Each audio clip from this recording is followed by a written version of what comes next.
Halo teman-teman, selamat datang di podcast B2 Berkah Bareng.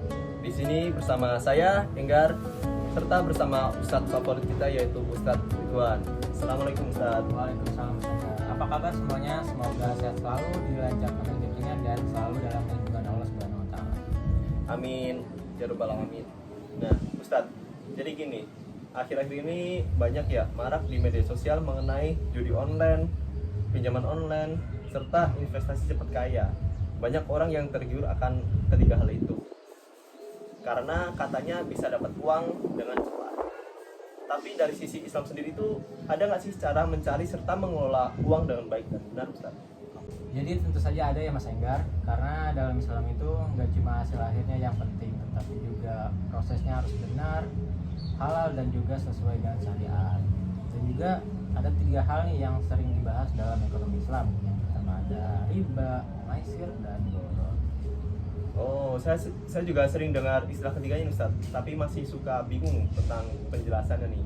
Nah, bisakah jelasin tentang ketiganya ini, Ustaz? Kita mulai dari riba ya. Riba itu gampangnya kayak tambahan dalam transaksi pinjam meminjam yang merugikan salah satu pihak. Oh, berarti misalnya nih, saya pinjam uang ke teman 1 juta. Setelah itu saya disuruh mengembalikan dengan total 1.200.000. Seperti itu ya, Ustaz? Kurang lebih seperti itu ya Mas Enggar. Islam melarang praktik tersebut karena dapat merugikan orang lain yang dalam kesulitan. Jadi Allah Subhanahu wa taala berfirman dalam surat Al-Baqarah ayat 275 yang berbunyi Bismillahirrahmanirrahim wa halallahu maharrama riba.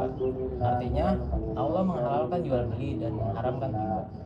Berarti dalam Islam kita diperbolehkan untuk mencari keuntungan dengan jual beli atau dengan usaha yang halal, tetapi tidak dengan memberatkan orang lain, ya Ustaz.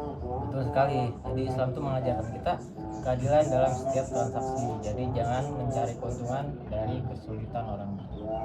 Oh, jadi seperti itu ya, Ustaz. Nah, selanjutnya yang kedua nih, Ustaz. Maisir itu berkaitan dengan perjudian gitu ya, Ustaz? Nah, betul. Jadi maisir itu adalah segala bentuk perjudian atau pertaruhan ya. Jadi seseorang itu mengharapkan mendapatkan keuntungan dari faktor untung-untungan, sementara yang lain mendapatkan kerugian. Berarti kalau di zaman sekarang itu contohnya kayak judi online, terus ada judi yang sepak bola itu, Ustaz. Nah, betul sekali ya. Jadi mungkin kelihatannya bakal untung di awal, tapi pada akhirnya bakal merugikan dirinya sendiri. Allah Subhanahu wa taala berfirman dalam surat Al-Maidah ayat 90 yang artinya sungguhnya khamar dan judi adalah perbuatan keji dari setan, maka jauhilah. Wah, ternyata perintahnya udah jelas banget ya di Al-Quran.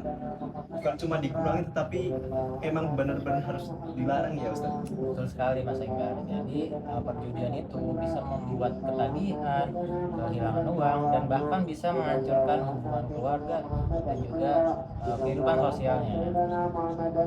Berarti kita harus menghindari maisir ya, Ustaz. Selanjutnya nih, yang terakhir itu yang jarang saya dengar nih, mengenai horor. Horor itu apa sih, Ustaz?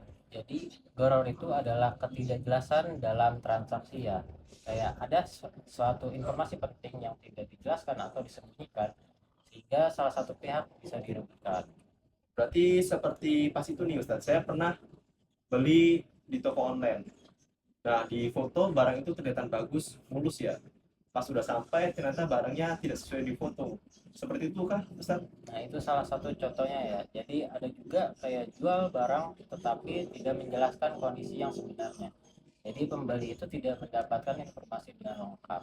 Jadi ada hadis yang berbunyi, nah Rasulullah Shallallahu Alaihi Wasallam an bai'il gharar, yang artinya Rasulullah Shallallahu Alaihi Wasallam melarang jual beli yang mengandung gharar atau ketidakjelasan.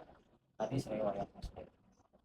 Oh, berarti di Islam itu mengajarkan agar penjual sama pembeli itu harus transaksi dengan jujur dan terbuka ya, Ustaz. Betul sekali, karena keterbukaan bisa menjamin seseorang itu merasa aman dan tidak dirugikan. Oke, Ustaz, setelah mendengar penjelasan dari Ustaz, saya bisa rangkum bahwa riba adalah hasil tambahan yang tidak adil dalam peminjaman, kemudian maisir adalah perjudian atau taruhan, dan gharar adalah ketidakjelasan atau mengandung unsur penipuan.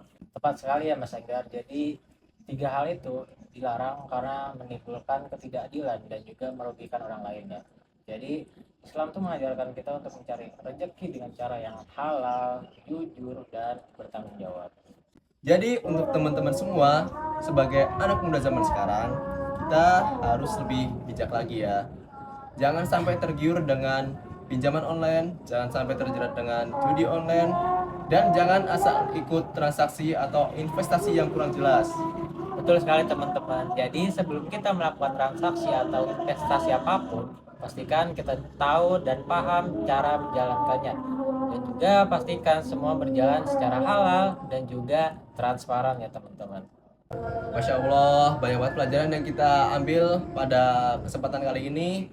Semoga kita semua bisa menerapkan nilai-nilai Islami dalam kehidupan sehari-hari, terutama soal mengatur keuangan. Amin ya rabbal alamin. Semoga Allah selalu membimbing kita untuk mencari rezeki yang halal dan juga penuh dengan keberkahan.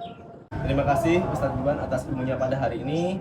Buat teman-teman semua, semoga podcast kali ini bisa bermanfaat dan menambah wawasan kita semua. Sampai jumpa di podcast berikutnya. Wassalamualaikum warahmatullahi wabarakatuh.